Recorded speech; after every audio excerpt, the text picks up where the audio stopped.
औचित्याच्या मुद्द्यावरती बीड जिल्ह्यातील Jijau multistate, Dnyanradha multistate, Sairam multistate cooperative, Matoshri multistate, Rajasthani multistate, Marathwada urban Majalgaon या मल्टीस्टेट कोऑपरेटिव्ह सोसायटीज मध्ये जवळपास ठेवीदारांच्या 5,500 कोटी रुपयाच्या ठेवी अडकलेल्या आहेत आणि या 5,500 कोटी रुपये एकूण ठेवीदारांची संख्या 16 लाख आहे।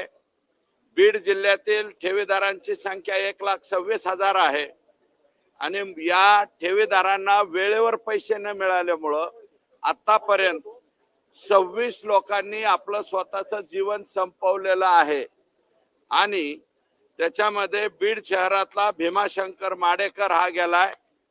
स्वाभिमानी संघटनेचे श्री सचिन उबाळे यांनी हे आंदोलन केलेलं आहे।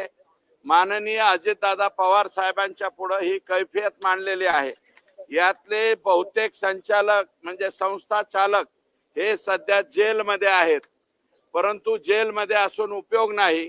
लोकांच्या ठेवी मिळत नाहीत, औषधोपचाराला पैसे मिळत नाहीत, मुलाबाळींच्या लग्नाला पैसे मिळत नाहीत, अनेकांचे संसार उद्ध्वस्त झालेले आहेत।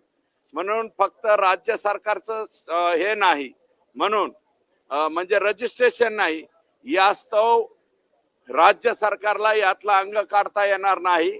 म्हणून राज्याचे उपमुख्यमंत्री आणि राज्याचे मुख्यमंत्री यांना विनंती केलेली आहे की या बाबतीमध्ये देशाचे गृहमंत्री अमित भाई शहा यांच्याकडे बैठक लावून या 5,500 कोटी रुपयाच्या लोकांना पैसे मिळाले पाहिजेत त्यांच्या जीवनामध्ये, कारण लोकांनी पैसे ठेवलेले आहेत आणि पैसे ठेवल्यामुळं मुलीचं वाढतं वय थांबवता येत नाही, लोकांचे दुखणी भानी थांबवता येत नाहीत। म्हणून या बाबतीमध्ये मुंबईमध्ये बैठक लावावी।